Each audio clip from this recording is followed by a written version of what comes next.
Since the day we met, Elaine had always been the heart of our little family.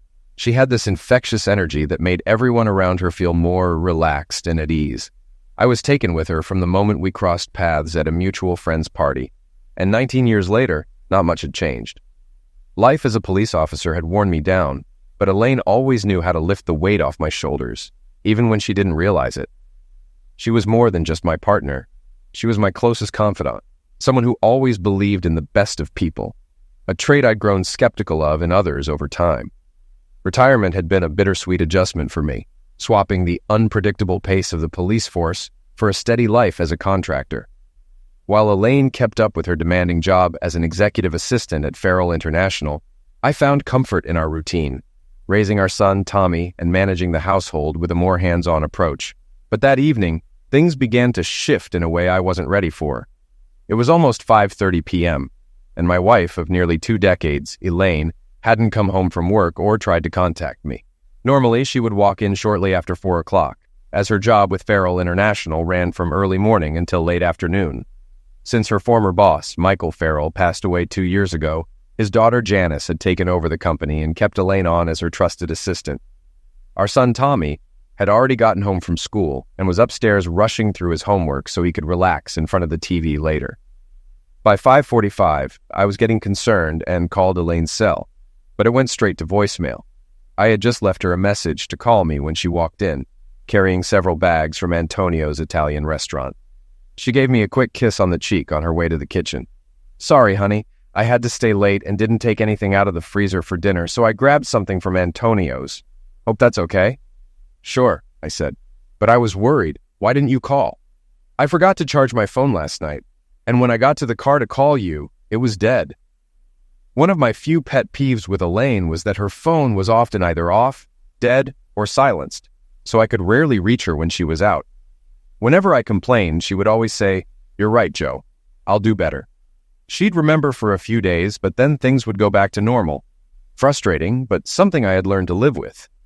Elaine was in a great mood during dinner, but most of the conversation was dominated by our 7th or T grade son, who was excited about upcoming baseball tryouts and frustrated with how much homework his math teacher, Mrs. Fielding, was assigning. We always let Tommy have the TV until his 9 p.m. bedtime. But early on, we decided he wouldn't have a TV in his room, a fact he often complained about.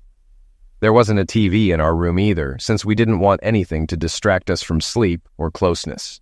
The latter we managed at least 4 times a week, making us an outlier among our friends and neighbors who all seemed to be glued to their multiple TVs. Some people were so hooked on the tube that they even had one in the kitchen.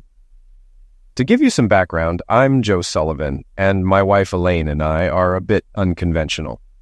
I retired last year at 50 as a patrol sergeant with the county police department. Thanks to the state retirement system, which lets military veterans buy back their service time to add to their police retirement, I was able to count my 4 years as an Army Ranger toward my 25-year retirement. In short, I and other vets had the option to pay into the system the amount the county would have contributed, applying that time toward retirement. The physical demands of police work and my part-time handyman job left my 5'11" 11 inches frame with very little body fat. Since retiring, I've turned my side job into a full-time contracting business, with connections I made over the years, doing small home improvement projects. I don't need to advertise. My reputation for quality work brings in plenty of clients through word of mouth. My wife Elaine, who will turn 45 next month, was 25 when we married. I was 31 and had just started my police career. The details of our courtship aren't important, but suffice it to say we met at a friend's party, and I was instantly smitten. Elaine still has the same wavy, shoulder-length brown hair, blue eyes, and captivating smile she had when we met. And at 5'8", she's still a size 8. Besides her attractive looks, it was her lively personality that really drew me in. She can be a little naive about people's motives, which might just be my own cynicism from years in law enforcement. As an executive assistant at a mid-sized international company, she earns a good salary, and together with my increased income as a contractor, we are financially comfortable. We are best friends, respect each other, and our marriage has always been an equal partnership. We share responsibilities, including parenting, cooking, and household chores. Of course, some tasks are split by gender. She doesn't touch yard work, and I stay out of her laundry room. I learned that lesson the hard way after ruining several of her blouses by mixing colors. Tommy had gone to the living room to watch TV, and I was helping Elaine clear the table and load the dishwasher. Usually, after cleaning up the kitchen, we would have coffee before heading to the den to either talk or read. Tonight was no different. As Elaine set a cup of coffee in front of me, she casually mentioned, "Connie got a promotion to head up our London office, and if it's all right with you, we were planning to go out to dinner and maybe dance a little tomorrow night." To be honest, I didn't really keep track of Elaine's work friends, so I couldn't remember who Connie was, but I didn't want to seem uninterested, so I didn't mention it. However, the dancing part caught my attention. "You'll just be dancing together?" I asked. "Of course," she replied. "It'll only be for a few hours, and I'll be home by 11. I wasn't thrilled about the idea, but since she never went out with the girls like many of our friends' wives did, I agreed. The next evening, when I got home from work, I asked Joe what he had planned for dinner for himself and Tommy. "Chicken pot pies," he replied confidently. I frowned. I couldn't stand pot pies, always reminding Joe about their unhealthy sodium levels and high calorie count. But seeing how satisfied he looked, I just shook my head and said, "Connie's picking me up at 7, so I'm going upstairs to shower and change while you two are busy poisoning yourselves." At 6:50, the doorbell rang. I assumed it was Connie, but from upstairs I heard Joe open the door. Expecting to see Elaine's friend, I opened the door and was surprised to find a well-dressed man, around 35, tall with wavy blonde hair. My first thought was that he was a salesman, or worse, a Jehovah's Witness. But then I remembered Jehovah's always came in pairs. He quickly dispelled both notions by extending his hand and saying, "Hi, you must be Joe. Elaine talks about you all the time." As I hesitantly shook his hand, he stepped past me and into the house. Sensing my confusion, he flashed a bright smile and added, "Oh, maybe you don't remember me. We met briefly at the office Christmas party. I'm Conrad Hunter. I wanted to thank you for letting me take Elaine out tonight. I guess she told you I'm leaving next week to head our London office, and your wife has been such an incredible help to me these last 2 years that I wanted to show my appreciation." He said all of this in just a few seconds, but his eyes seemed to be sizing me up, and there was a slight air of superiority in his tone. My senses finally kicked in, and I responded, "Well, Conrad, there must—" "Call me Connie," he interrupted cheerfully. "Everyone does." I didn't need any more clues.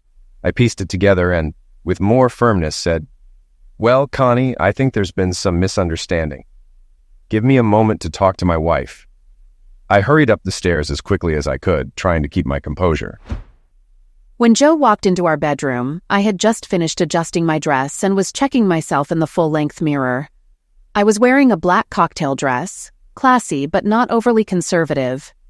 I picked up my red leather clutch, which matched my 4-inch red heels, and turned to Joe with a smile. "I heard the doorbell. That must be Connie. How do I look?" Joe didn't answer, but the anger and disbelief on his face made me ask, "What's wrong, Joe? You look upset." "Upset?" he yelled. "My wife wants to go out with some young guy who's trying to make me look like a fool. So no, I'm not just upset, I'm shocked. I'm angry and embarrassed that there's a man downstairs in my house waiting to take my wife out for what he thinks is a romantic evening. And unless he's gay, his goal is to get you into bed." I crossed my arms and felt the heat of my own anger building. I knew this conversation wasn't over, and it wasn't going to end well. I could tell from the silence that she was calming herself, preparing for a verbal attack. When she finally spoke, her voice was filled with more anger than I had ever heard before. "Well, Joe, I'm the one who's shocked and angry. First of all, you've practically accused me of letting another man seduce me. Your insinuation is not only insulting, it's deeply hurtful. Secondly, I've worked with Connie for 2 years, and he's always been a perfect gentleman. He's never once hit on me or said anything inappropriate." She grabbed her purse and headed for the door. "I'm not going to leave him standing down there while you make a fool of yourself. I'll be home around 11, and hopefully by then you'll have pulled your head out of your back." I stood there, stunned, watching her go down the stairs. I couldn't remember ever being this angry. Joe and I had built our marriage on love and trust, and I couldn't believe what my husband of 19 years had just implied. It seemed that the respect and trust I thought we shared was only on my side. Connie clearly sensed something was wrong. As I gave him a kiss on the cheek, he asked, "Is everything all right?" Forcing a smile, I replied, "Absolutely. Ready to go?" I glanced back up the stairs as Connie placed his hand gently on my back, leading me out the door. From the top of the stairs, I stood watching my wife kiss her date on the cheek. She briefly glanced up at me, and I could have sworn there was a smirk on her face. He wrapped his arm around her waist and guided her out the door. The anger I felt wasn't just directed at Elaine, but also at myself for not being more forceful in stopping her from going out. By doing this, she was disrespecting our marriage and risking our relationship. Thinking back to yesterday, when she told me about her plans for dinner and dancing with a colleague, I now realized she had deliberately avoided using words like he, him, and his. Just the name Connie. It seemed unlikely someone could avoid using those pronouns unless it was a deliberate effort to deceive me. Surely she didn't expect me to remember a brief introduction at a crowded office party from nearly a year ago. Meanwhile, I was in the car with Conrad. Connie was making small talk, but I was still so upset with Joe that I barely heard what he was saying. I snapped back to reality when he asked, "Well, what do you think?" "Oh, Connie," I said. "I'm sorry. My mind drifted for a moment." "No worries," he replied. "I was asking what you thought about having dinner at the Chop House. It's in the Marriott, and there's a great dance club there." Forcing thoughts of my recent argument with Joe out of my mind, I responded, "That sounds lovely. I've never been, but I've heard good things about it." Connie gave me a questioning look, and while reaching over to squeeze my hand, asked, "Is everything okay, Han? You seemed upset when you came downstairs, and from my brief encounter with your husband, I got the impression he wasn't exactly on board with our date." I noticed him calling me Han and referring to the evening as a date, along with the hand squeeze. But I didn't find it concerning. After all, I'd known him for 2 years, and plenty of men call their female friends Han. As for the word date, well, in a loose sense, I guess it was, just not in the way Joe was interpreting it. "You're right," I said. "I assume Joe remembered you from the party, especially since he had innocently asked later who I was dancing with. Thinking back, I may not have said Connie. Maybe I said Conrad. I honestly don't remember. I guess when you showed up, he realized that Connie wasn't the girlfriend he'd been expecting, and he got the wrong idea." "Listen, Han," he said sympathetically. "If you want to change your mind about tonight, I completely understand. I'd be disappointed, though, not just because you look stunning, but because I was really looking forward to a couple of hours on the dance floor with you." "Absolutely not," I said, perhaps a bit more firmly than I intended. "I'm looking forward to a nice dinner and enjoying your dancing skills, which I must say are impressive. Unfortunately, Joe has 2 left feet and only manages a couple of obligatory dances when we go out." Not wanting to put Connie off, I added with a playful smile and a teasing tone, "But remember, I'm a married woman, and I promise to be home by midnight. I'm all yours until then." I did remember telling Joe I'd be home by 11, but that was before he ticked me off. Connie flashed his dazzling smile, and this time, with a quick touch to my knee, he said, "Great. Let's just enjoy the evening, and I'll make sure to get Cinderella home before the clock strikes 12. Back at home, Tommy and I ate our pot pies, but for the first time, I couldn't enjoy mine.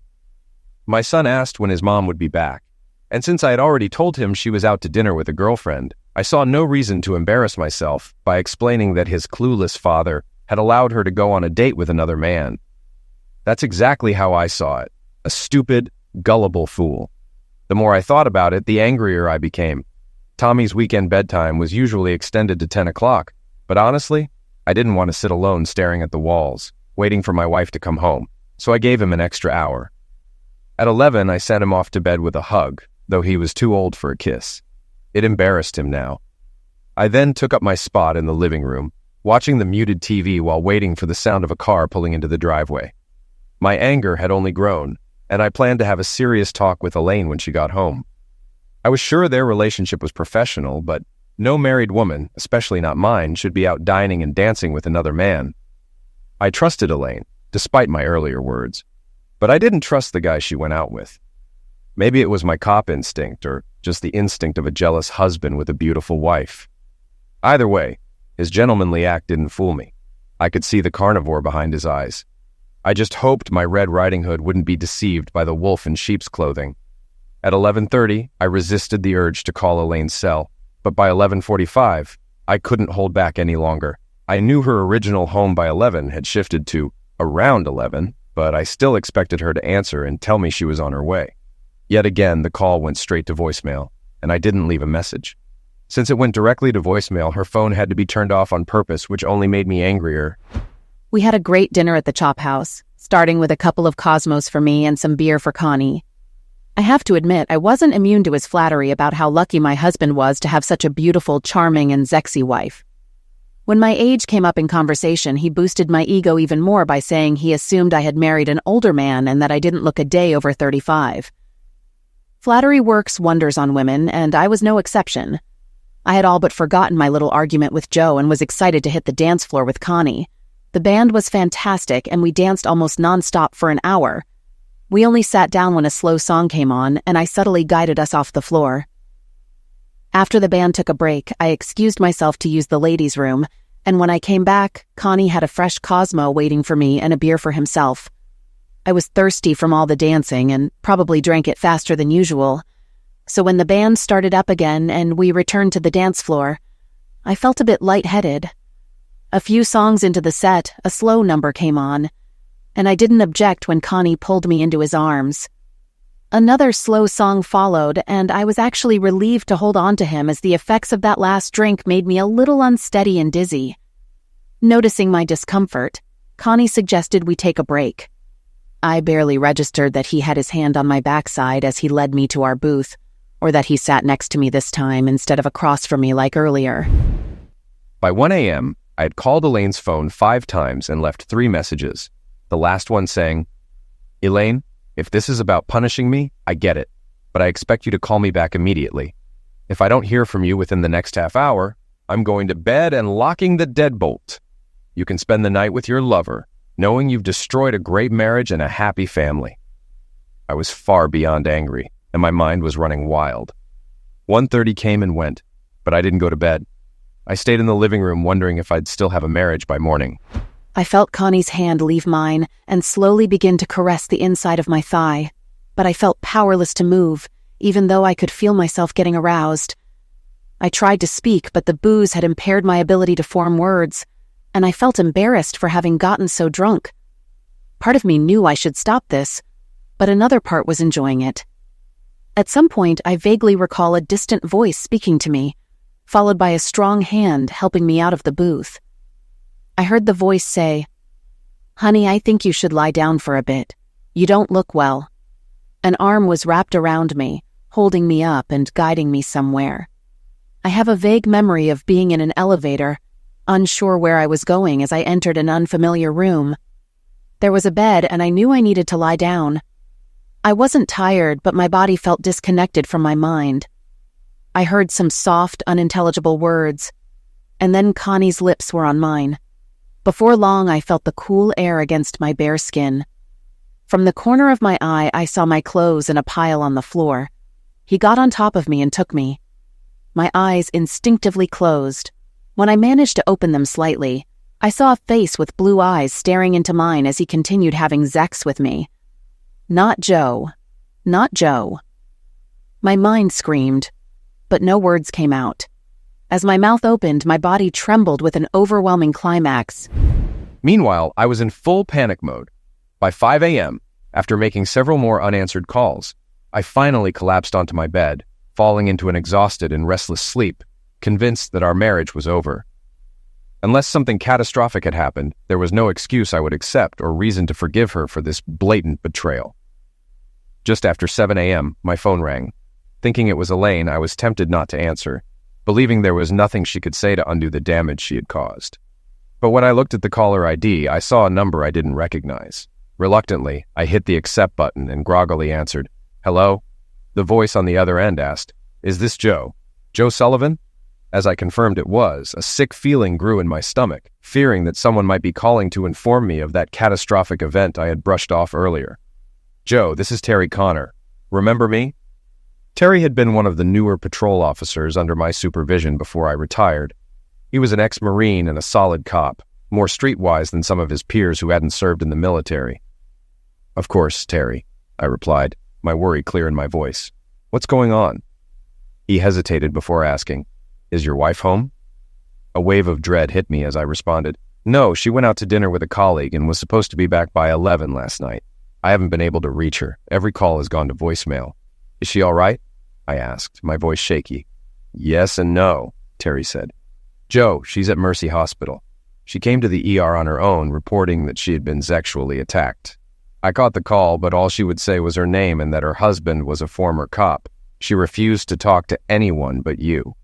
She doesn't have any visible injuries, but they're running blood tests and doing a sexual attack exam. I'm sorry to be the one to tell you, but you should get down here as soon as possible. I'll have to call this in to the detectives, but I wanted to give you a heads up. How soon can you get here? 15 minutes, I responded abruptly. Okay, Joe. Normally I'd have to return to patrol when the detectives arrive, but I'll stall for a bit so you can get here before they do. Thanks, Terry, I said sincerely. I'll be there as fast as I can. My first thought was, I'm going to eliminate that prick. I didn't want to wake Tommy, but I couldn't leave him to wake up in an empty house, unaware of what was going on. I went to his room and gently shook him awake, saying, Hey, son, wake up. He rubbed his eyes, looking confused, but I continued quickly, knowing I had little time. Tommy, your mom was in a minor car accident. She's okay, but they're checking her out at the hospital as a precaution. I need to go down there with the insurance information. I just didn't want you to wake up and find the house empty. Like I said, she's fine. No cuts, no broken bones, so don't worry. Go back to sleep. I'll be home soon. Though concerned, he mumbled, Okay, Dad, and laid his head back down. My hands were shaking so badly I struggled to get the key into the ignition. When I woke up, it was because I urgently needed to use the bathroom, but I was still groggy and confused. The room was dark, except for the faint glow coming from a nightlight in the bathroom. I slipped out of bed and made my way toward the light. As my mind began to clear, I realized I wasn't in my own home. Sitting on the toilet, I realized it wasn't just the need to go that had woken me. It was the pain in my rectum. When I wiped, I saw traces of blood on the toilet paper. And that's when I understood what had happened. As I sat there, flashes of the previous night slowly came back to me, and the realization of what I had likely endured made me feel sick. I started to gag. I barely had time to turn and fall to my knees before I began to vomit. Once my stomach was empty, I stood, leaning against the bathroom vanity, staring at a woman in the mirror I hardly recognized. My eyes were bloodshot. There were bite marks on my neck and shoulder, and my hair was matted in places with what could only be drying seed. Shame and guilt washed over me like a crashing wave, pulling me under. I couldn't bear to look at the woman in the mirror any longer. She didn't reflect the confident, happy wife and loving mother I was supposed to be. Still leaning on the counter, my head hung low as the tears started to fall. When I finally forced myself to look at the reflection again, I knew my naive stupidity and stubbornness had cost me my self-respect, the trust of my husband, and probably my son's respect as well. If I had a knife or a weapon, I would have eliminated the prick who had stolen my life for his own selfish pleasure.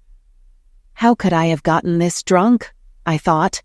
But as I replayed what I could remember, I realized I had only had 3 drinks, 2 at the restaurant and 1 at the club. That might give me a slight buzz, but it wasn't enough to make me lose control like that. He pilled me, I said out loud. That disgusting creep had slipped something into my drink. I knew what I wanted to do when I saw him, still asleep, lying unclothed on his back. I imagined clawing his eyes out, ripping his balls off, or biting his Johnny, but I knew I didn't have the strength to do any of that. Instead, I knew what I had to do. Moving quickly and quietly, I got dressed. With one last look of pure hatred at the man I once admired, I slipped out of the room. It took me just under 15 minutes to get to the emergency room, and, as promised, Terry was waiting for me. The waiting room was nearly empty due to the early hour. Where is she? I demanded, as I headed toward the curtained cubicles. Terry stopped me immediately, placing a firm hand on my chest. Hold on, Joe. She's asleep. They gave her a sedative to calm her down. She was pretty hysterical. The detectives will be here soon. Take a moment to get your thoughts together. Get my story straight? I asked angrily. What are you talking about? Terry, still looking like the Marine he once was, firmly guided me to a corner, away from any listening ears. Despite being 15 years younger and stronger than me, he whispered calmly, Listen, Joe, I'm on your side. I don't know the details of your marriage, and I don't need to. What I do know is that at 4:15 this morning, Your wife came here in a cab, claiming she had been attacked. They're going to want to know where you were, why she wasn't home with her family, who she was with, and why she showed up here dressed for a night out. She refused to answer any of my questions, insisting she'd only talk to you. Out of respect for you, I didn't press her, but the detectives will. I'm just saying, be ready to minimize any fallout for your family." Before I could thank Terry, two things happened at once. Two detectives arrived and the ER doctor approached us. One detective was male, and I recognized him right away. Harvey Berg, an old-school cop with 30 years on the force. The other was a woman I didn't know. As the doctor approached, Harvey paused, letting the female detective continue. He whispered something to her, and though she looked irritated, she stopped. The doctor, speaking with a slight Middle Eastern accent, asked, "Are you the patient's husband?" I couldn't help but notice he didn't refer to me as the sufferer's husband. Terry patted my back and headed toward the exit. "I'm Dr. Tittle," he introduced himself. "Your wife has no visible injuries, though she does have some tearing in her rectum. It won't require surgery and should heal quickly. There are also bite marks, or what people often call hickeys, on both her bosoms, but they don't need treatment." My heart sank as a wave of nausea hit me, imagining Elaine being violated and hurt by that dirtbag. The doctor continued, "We performed a sexual exam and found seed in both her vulva and anus, as well as dried seed in her hair, indicating recent sexual activity. We've taken blood for booze and pill testing, but the results aren't back yet. As for now, that's all I can tell you or the investigators." His clinical tone irritated me, especially the way he framed it as sexual activity rather than attack. Sexual encounter didn't fit what I knew had happened. Your wife refused to answer any questions except to claim she had been pilled, and she insists on speaking only with you. I don't see any reason to admit her to the hospital, but I'll hold off on releasing her until the blood work comes back. She's had a mild sedative to calm her down, but she's awake now. You can go see her. "Do you have any questions, Mr. Sullivan?" he asked. I shook my head. "No." "All right. If any come up, feel free to have me paged. The results should be back in about an hour, and I'll consult with you then." Without offering any sympathy, he turned and left. I started toward the cubicles, but the female detective, a short brunette with a stern expression, stepped in front of me, blocking my way. My first instinct was to push her aside, but before I could react, she spoke authoritatively. "I'm sorry, Mr. Sullivan, but my partner and I need to speak to your wife first. This is a criminal investigation, and we need her statement." I looked over at Harvey, who was approaching, shaking his head in frustration. He said firmly to her, "Let it go, Anderson. Joe can see his wife for a few minutes, and then we'll do the interview." She flushed with anger and responded, "Harvey, you know the rules. Letting the husband in before us risks tampering with her statement, which could be used later in a trial." I later learned her name was Sandra Anderson, a 27-year-old rookie detective with less than 5 years on the job. She had a big connection, though. Her uncle was the deputy mayor. Harvey, clearly unimpressed, replied sarcastically, "Look, Anderson, I was making felony arrests before you were born. As lead detective, I'm in charge here. Joe Sullivan is a colleague, retired or not, and he deserves some professional courtesy. If that bothers you, go wait in the car or the cafeteria. If you want to report me, go ahead. I'm looking for an excuse to retire anyway." Anderson stormed off, her face red. Once she was out of earshot, Harvey muttered, "Goddamned affirmative action. She couldn't catch a gambler at a poker game." "Go ahead, Joe," he added. "I'll give you 15 minutes while I finish some paperwork." When I pulled back the curtain to Elaine's cubicle, she turned her head toward me, and upon realizing it was me, turned away and started sobbing. I pulled up a chair and sat quietly, waiting for her to compose herself. I felt sympathy seeing her so distraught, but honestly, my anger outweighed my empathy at that moment. I couldn't bring myself to look my husband in the eye, so I turned away and just started crying. I had desperately wanted him by my side, but now I didn't even know what to say. How could I possibly apologize for ignoring his concerns, only to end up being used by a sexual carnivore? In the harsh light of day, I realized it had been a date. No matter how innocent my intentions were, I had gone out to dinner and dancing with a man who wasn't my husband. Lying here, I kept thinking about how I would have reacted if the roles were reversed. What if Joe had told me he was going out with Andy, and Andy turned out to be Andrea, a younger, more attractive woman he wanted to reward for some reason? Joe's voice interrupted my dark thoughts as he said, "Elaine, the detectives will be in here soon to take your statement, so be ready. Some of their questions will be embarrassing and intrusive. If you're saying the Zex happened because you were mentally incapacitated by pills or booze, you have to be honest. I have to warn you, if you try to mislead them, they'll know. The lead detective has over 30 years of experience and is a skilled interrogator. He'll see through any attempt to lie. His detached tone struck me, and the only words that stuck in my mind were claim and deception. Beyond that, he hadn't even touched me. No comfort, no warmth. He sounded more like a lawyer than my husband. Even through my tears, anger started to build inside me, and finally I turned to him and snapped, "Joe, you sound like you don't believe me. I wouldn't talk to anyone until you got here because you've known me for over 20 years. You know that while what I did was stupid, I never intended to have Zex, let alone be attacked by someone I trusted and considered a friend. Damn it, Joe. I wasn't seduced by that monster. I was pilled and violated. But I guess you don't see it that way, so why don't you just leave and go hang out with your cop buddies?" I turned away again, too angry to cry anymore. I heard his chair scrape against the tile floor, and moments later the privacy curtain opened and closed. I knew he was gone, probably for good. When I returned to the waiting room, Harvey looked up with a questioning expression. His irritated partner sat across the room, arms crossed with a sulky look on her face. "Thanks, Harvey," I said sincerely, knowing that what he had done for me could cause him trouble. "You can go in now," he nodded. "But for the record, I intentionally provoked her anger, and I believe she's telling the truth." He gave a signal to his partner, who reluctantly followed him into the cubicle. About 45 minutes later, neither Harvey nor his partner had come back out when I noticed Dr. Nadell scanning the now crowded waiting room. He spotted me and gestured for me to follow him into a small exam room down the hall from the ER. Once we were seated, his tone was noticeably softer than earlier. "The lab results are back, and they show a significant amount of rohypnol and ketamine in her system. As you know from your time as an officer, these are commonly referred to as date maltreatment pills. When combined, they lower inhibitions and increase libido while also impairing the body's ability to communicate between the brain and muscles, making resistance nearly impossible. I've explained this to the detectives and provided them with a copy of the analysis. I've started an IV to help clear her system, and she should be able to leave in about 3 hours. He stood and offered his hand, adding, "I'm very sorry for what you and your wife are going through, but given the circumstances, I believe that time and perhaps some counseling will help both of you recover." As he turned to leave, I stood and asked, "Doctor, may I ask you a few questions?"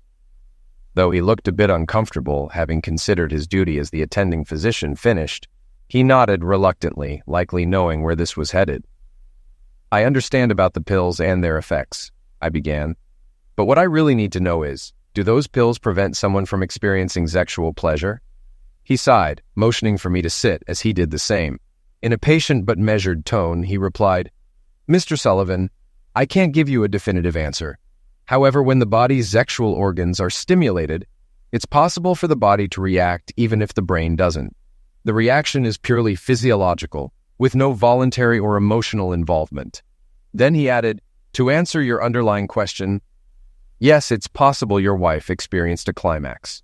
Even sufferers who have been forcibly attacked without pills sometimes report climaxing. It often adds to their trauma as they feel betrayed by their body for deriving physical pleasure from an unwanted act. Whether pilled or physically forced, the response is still involuntary, much like a reaction to pain." He gave my shoulder a reassuring pat, stood up, and left, likely relieved that I had no more difficult questions to ask. I hadn't noticed that Harvey and his partner were standing near the entrance to the treatment area, apparently waiting for the doctor to leave. As Harvey approached, his partner, looking slightly less hostile, stayed back, letting him take the lead. Harvey began, "Joe, you've got 20 years of police work under your belt, so I won't insult your intelligence by explaining the procedures. First, I'm sorry for you, and especially for your wife. Based on her statement and the lab report, I'm confident she was pilled, and, given her inability to consent, she was attacked. The dirtbag probably spiked her drink when she went to the ladies' room. She had no idea what was happening and doesn't remember much of the attack." He paused before continuing. "Now, for the hard part. I hate to say this, Joe, and if I were telling this to a stranger, it would be a major breach of protocol.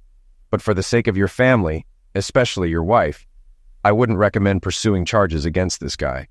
I started to object, but Harvey cut me off. "Hear me out, Joe. Whatever you decide, I'll back you.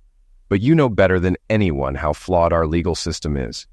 If this piece of trash gets a decent lawyer, the first thing they'll point out is that your wife willingly went on what looks like a date with him. Yeah, I know she blindsided you. She explained everything.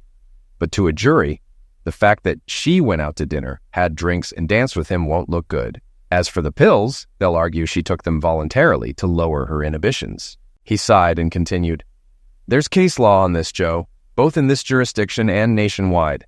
Some women have used these pills themselves. They'll argue that when she realized how much time had passed, she panicked, thinking her marriage was in jeopardy, and made up a story to cover her tracks. I stayed quiet, letting the weight of his words sink in. You don't need me to tell you how ruthless defense attorneys can be. They'll drag both of you through the mud, and the media will paint you as a permissive husband and her as a promiscuous wife. Your son could face backlash from his peers, and in the end, the guy could still walk free. Harvey softened his tone. Joe, talk to your wife. It's her decision in the end. But I need to know what you want to do before I leave. I can write this up as an unfortunate situation where your wife was led astray, and the report will stay buried. After 30 years, I've earned plenty of favors from the department and the DA, so you won't have to worry about charges or a false report. At first, I was hysterical. When it was suggested that my assailant might walk away free, I screamed, No one believes me! Not the doctor, not the cops, not even my husband. Joe tried to grab my hand, but I pulled it away and began to sob. He held my hand again, but this time refused to let go when I tried to yank it away. Elaine, everyone believes you. Everyone. This isn't about believing you. It's about facing a harsh reality. It's not about letting that dirtbag off the hook. It's about sparing you the humiliation and indignity of a public trial, one that would play out not just in the courtroom, but in the local media too. If we had even a 50-50th chance of winning, I wouldn't suggest this. But honestly, it's not even close. In the end, I reluctantly agreed. I think I did it more to protect Tommy from the embarrassment than for myself. As promised, Harvey buried the story, and we never heard from the DA. Unfortunately, not all stories have happy endings, and ours was one of them. The counseling sessions were emotionally draining for both of us, especially when Elaine described the one moment she clearly remembered. She told me how, during the encounter, when she opened her eyes, she initially thought it was me having sex with her. Even when she realized it wasn't me, but him, she was in the middle of a climax and continued to let it happen. The therapist tried to explain her reaction by asking me, Joe, if you were in a similar situation and started to climax, do you think you could stop? I responded sarcastically, You mean pull my Johnny out of her mouth, or from down there or back there? I added bitterly. I saw Elaine flinch at the innuendo from the corner of my eye. After a pause, I answered more seriously. First of all, Doc, I wouldn't put myself in that situation, so the question is moot. But hypothetically, yes, I'd stop. We tried hard to salvage our relationship over the next 8 months, but it felt like watching a snowman slowly melt until the head finally fell off and shattered. Oddly enough, I had almost forgotten about the actual sex. What haunted me more was the image of her walking down those stairs, reaching up to kiss him on the cheek, and the defiant look she gave me as he put his arm around her and walked her out the door, and, in hindsight, out of my life. Elaine later explained how she had been angry and kissed him just to spite me, to tweak my nose a bit, as she put it. But the fact that she wanted to hurt me like that was more than I could get past. The disrespect, the betrayal, and the lying were the real butchers of our marriage. I had warned her about the potential consequences, but she chose to ignore me. She made her bed, and I refused to sleep in it. She would have to sleep in it alone. It's been 2 years since our tearful divorce. I gave Elaine the house until Tommy turns 18 or graduates from college, though I'll likely give it to her in the end. I have a pension and a successful business, and she received a $250K settlement from the company, even though they denied any wrongdoing. Elaine did manage a small victory over Conrad Hunter. Although we were advised that a civil suit wasn't likely to succeed, our attorney submitted our notarized statements and the pill report. Of course, the creep denied everything, but 2 sexual maltreatment complaints against him from his previous office had been overlooked, either intentionally or not. One female employee had accused him of groping her in the break room, and another, a married woman requesting a transfer to another city, claimed he offered to insure the move in exchange for a sexual favor. Neither complaint was substantiated. Elaine's case fell into the same he said, she said category. But the company, tired of the potential legal risks he posed, terminated him without cause. Not only did he lose his promotion to London, but he was let go without a letter of recommendation. After 12 years, the company gave Elaine the money to avoid a public embarrassment and costly lawsuit. We both regretted that our marriage couldn't be saved, but we also recognized the futility of continuing a charade that was injuring our son. As far as I know, neither of us dated for over a year, though Elaine has recently been seeing someone regularly. He's a few years younger than her, and was widowed young. He seems like a good man, and on the rare occasions we cross paths, he's always friendly. But it's hard to forget 19 years of closeness with a wife. Initially, I was polite but distant toward him, though my jealousy has lessened over time. Now, I genuinely wish them well. My softening attitude likely has a lot to do with Alicia, the woman I've been seeing. She was a customer of mine for several home improvement projects, and she finalized her divorce over a year ago after her abusive, booze-dependent husband put her in the hospital with a concussion and a fractured collarbone. Her 14-year-old son Kevin and I have become close, and I've included him on several outings with Tommy. The boys get along well, and while my relationship with Alicia has become intimate, we've kept separate residences, partly for appearances with the kids, and partly because we're both a little cautious about marriage again. Now, for the part I've never shared, while Elaine got her revenge on Conrad, mine came later. During my years on the force, I met all kinds of people, the good, the bad, and the truly ugly. One of the latter was Mario, an Irish mob enforcer. I'd arrested him 3 times for attack, but he walked each time. 3 months after the incident with my wife, I ran into Mario. He greeted me like an old friend, and we talked about life. 5 days later, he called me to meet him at a local bar.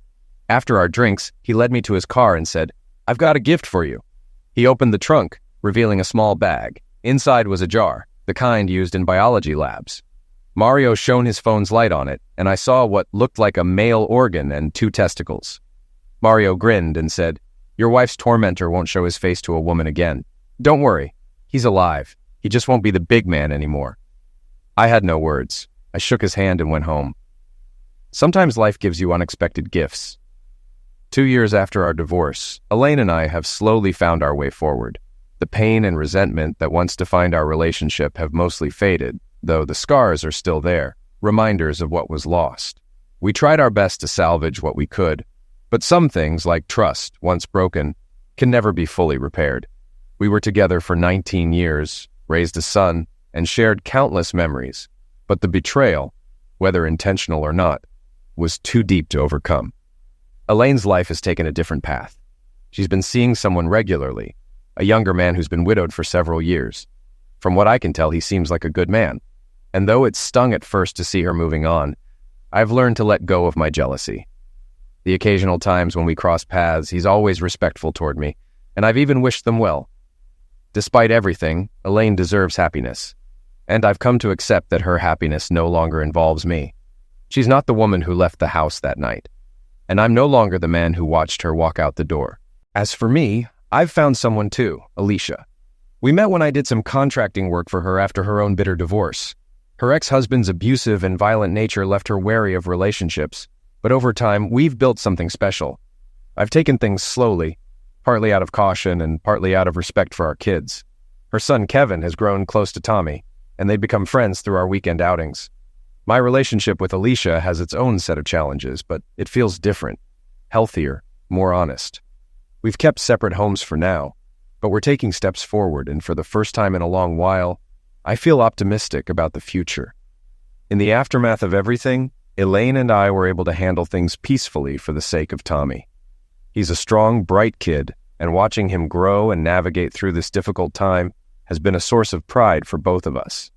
He didn't deserve to be caught in the crossfire of our mistakes, and if nothing else, I'm thankful we kept our focus on giving him the stability he needed. Elaine got the house, and when Tommy turns 18, it will likely stay hers. I've done well enough in my business to provide for myself and for Tommy, and I don't begrudge her what she's been through. Elaine managed to get some measure of justice with her settlement from the company, and while I was bitter at first that her assailant Conrad walked away without facing criminal charges, I found my own closure in an unexpected way. What Mario did, what he gave me, wasn't the kind of justice I had envisioned, but it felt like justice nonetheless. That man would never hurt anyone again, and though I would never condone the violence, a part of me was grateful that someone had delivered the punishment I couldn't. In the end, life moves on. The bitterness, the anger, and the heartbreak, all of it, has slowly been washed away by time. While there will always be a part of me that looks back at those 19 years with regret, there's another part that remembers the good times. Elaine wasn't just my wife. She was my best friend, and for most of those years, we were a team. But sometimes even the strongest bonds can break under the weight of life's pressures. And when they do, you're left to rebuild from the ground up. I've rebuilt, and I'm still rebuilding. Elaine has too. Our marriage is over, but life isn't. I don't know what the future holds for either of us. But I do know that we're both stronger now, in our own ways. We've learned from our mistakes, and we've moved on. Life has a way of surprising you. And while I didn't see this path coming, I'm learning to embrace it, one day at a time.